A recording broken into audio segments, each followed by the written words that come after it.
사람들이 이렇게 어쩌면 가장 궁금해하는 것이 뭐겠습니까? 배우자 관계, 그죠? 그 다음에 잘 먹고 잘 사느냐, 결국은 재산 문제. 그 다음에 뭐 직장 생활을 한다면 이제 관직이 어떻게 될 것이냐, 이렇게 볼 건데,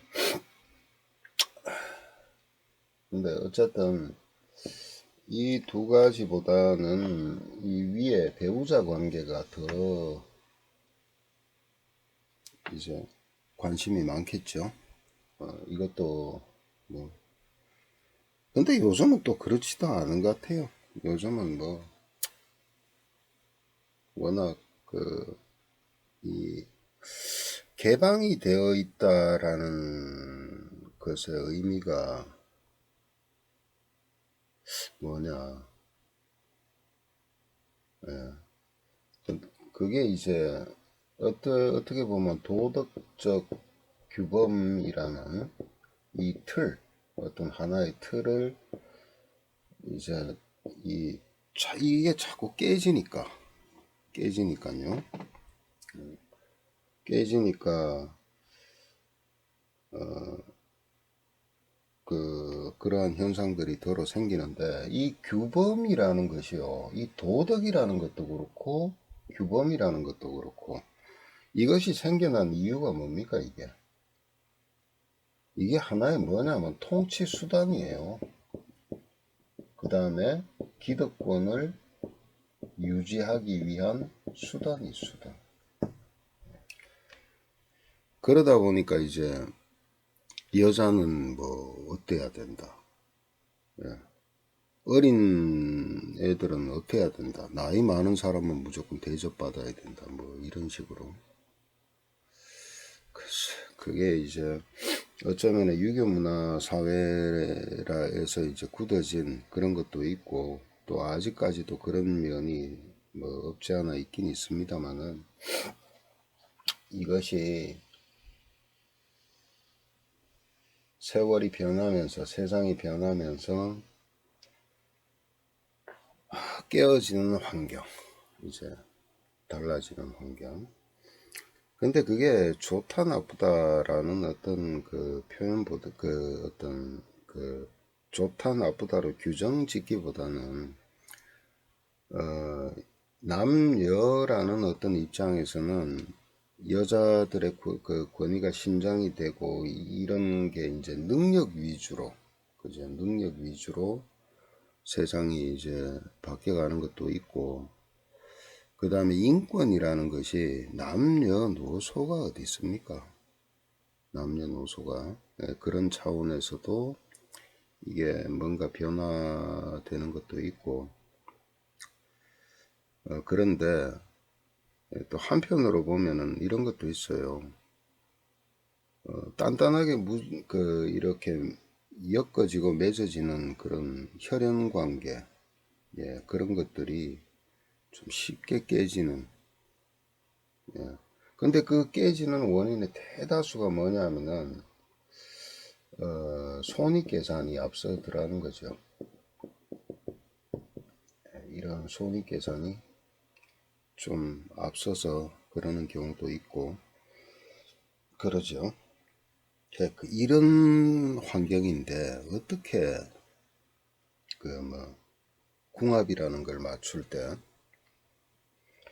뭐 이렇다 저렇다라고 단순하게 볼 수가 있겠습니까? 그건 참 힘든 거예요. 만일에 한번 생각을 해봅시다. 어떤 여자가 있는데 그 여자 그러니까 결혼할 상대의 여자는 굉장히 사회성도 뛰어나고 재능도 뛰어나요. 그리고 이제 굉장히 밝아요. 거기다가 관성이 발달해서 자기 자신의 어떤 명예욕이라든가 어떤 그런 것도 강해요. 이런 사람이 그냥 배우자한테 순종하고 살까요? 그러니까 지금 현재 우리나라에 지금 60대 이상 되시는 그 부모들이 바라는 그런 며느리상이 되겠습니까? 아닙니다. 그런 건 아니죠. 또 그런 경우도 있고, 또 어떤 게 있냐면은, 이제 근도 약하고, 신약하고, 아주 신약하고, 그 다음에 뭐 인성 편인이 좀 발달이 돼 있고, 그런 사람들이 어쨌든 이제 가정생활을 유지하다가 갑자기 집안에 무슨 일이 생겨서 자기를 왜 신약하고 그 다음에 뭐 제약하고 뭐 식신상관도 약하고 그러면 독립성이 없잖아요. 오로지 뭐냐면 배우자 잘 만나서 그냥 잘 먹고 잘 살겠다라는 생각으로 시집을 갔는데, 만약에 배우자가 무슨 일을 겪어서 곤란한 지경에 처해 있고 어려운 상황이 됐다. 뭐 보따리 싸고 가는 겁니다. 그냥. 그러니까 궁합이라는 걸 보기 전에 항상 뭘 봐야 되냐면은 그 사람의 사주의 특성을 봐야 되는 거죠. 그걸 먼저 보고 이제 이렇다 저렇다라는 어떤 그런 걸 볼 필요가 있는데,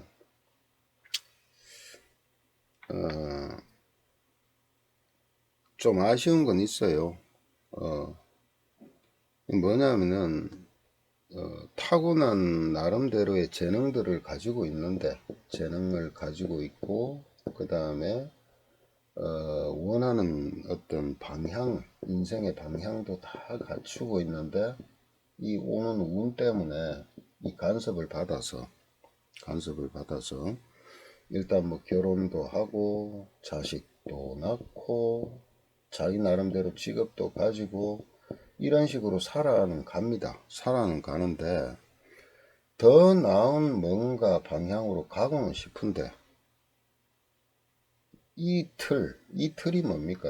여기서 지금 여기에 이 가정이라는 틀 속에서 이걸 지키기 위해서 이걸 완전히 이제 포기해버리는, 재능까지도 포기해버리는 이런 경우도 허다합니다. 허다해요.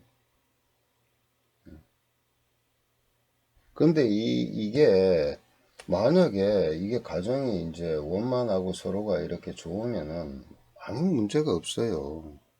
또 그 원만한 가정일 때는요, 오히려 이렇게 배우자가 그 부인이 이런 게 있다면 오히려 더 살려줄 수도 있는 거예요. 근데 이제 그게 아니고, 이 가정 속에서는 나름대로 이것까지도 억압되는 입장에서는 다르죠. 분명히 다릅니다. 근데 외국 같은 경우, 특히나 이제 유럽이나 미국 같은 경우는 일찍부터 뭐 저런 쪽에서는 좀 자유로운 어떤 환경이 되기 때문에, 근데 그 배경에는 사회적인 어떤 규범이라든가 도덕적인 잣대 그런 것들에 대한 어떤 그런 데서는 좀 그쪽은 좀 프리하고, 동양 특히나 이 우리나라에서는 그런 게 엄격하지요. 엄격합니다.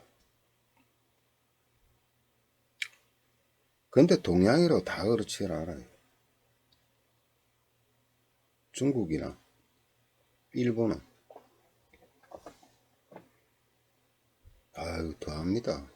뭐 서양 못지 않습니다. 근데 유독이 우리나라가 그래요. 그러다 보니까 참 어떤 때는 안타까운 걸 좀 많이 보기도 하고 그렇습니다. 보기도 하고 그런데 여기서 한 가지 우리가 꼭 알고 넘어가야 될 게 있어요. 그게 뭐냐면 나 없는 세상은 없는 거예요.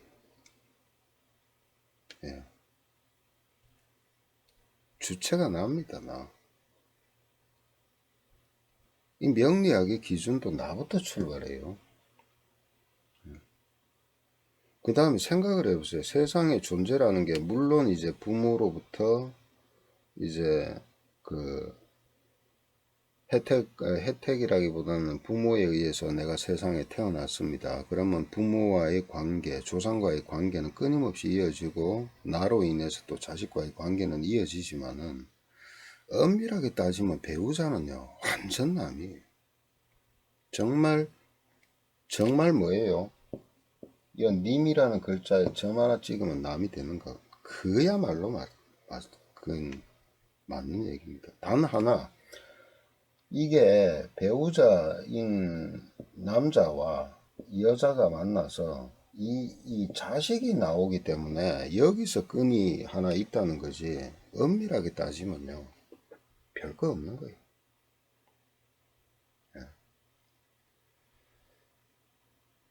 그래 뭐 한쪽이 배우자 중에 한쪽이 없으면 애들이 뭐 잘못되지 않느냐. 아이고 그것도 옛날 얘기입니다.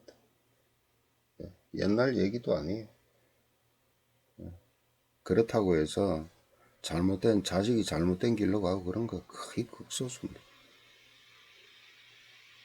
이렇게 산들 저렇게 산들 따지고 보면은 사회에서 활동하는 기간이 얼마나 돼요? 부모의 그늘에서 벗어나는 20대 중반 남자들 같은 경우 거의 20대 말 군대 갔다 오고 나서 20대 중반으로 봅시다. 20대 중반 25세 정도로 봐도요. 왕성하게 활동하는 게 55세. 지금 현재 환경이 그렇잖아요. 네. 그런데 여러 가지 조건이 옛날보다 좋아져서 내 나름대로 뭔가를 펼쳐간다 그래도 75세라고 보자고요. 더 할 수도 있습니다. 뭐 저희들 같은 직업 같은 경우에는 그야말로 사지가 움직이지 못할 정도 판단력이 완전히 흐려지기 전까지는 할 수 있으니까 끝도 없겠지만은 어쨌든 이래도요 요게 20년 요게 30년에서 50년이에요. 그 여기에서 보면은 거의 요때까지는 여기에 올인하잖아요.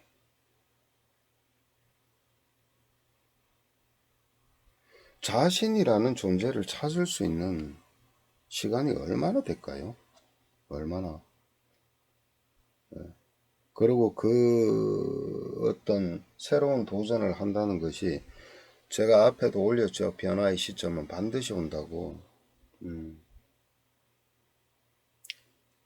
그때 과연 그러한 용기를 낼 수 있을까? 네. 그걸 알아야 됩니다. 원만하게 가정을 이루고 있다라는 뜻은요.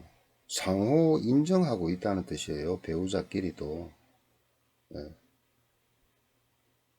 그리고 부모와 자식 간에도 뭔가 가르치고 안 해도요. 끈끈하게 맺어지는 그런 게 있는 거예요. 그게 자연적으로 돌아가는 가정이라는 것이 원활한 가정이지.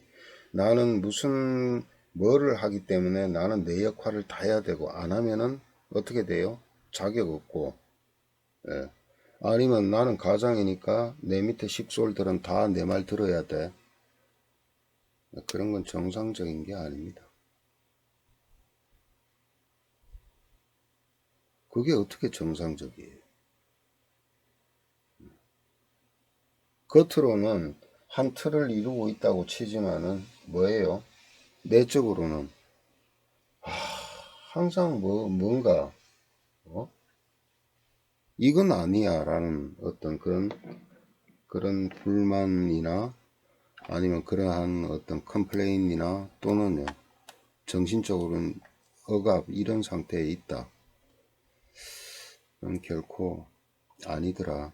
그런데 어쩔 수 없이 타고난 팔자는 참 이걸 어떻게 하느냐. 네.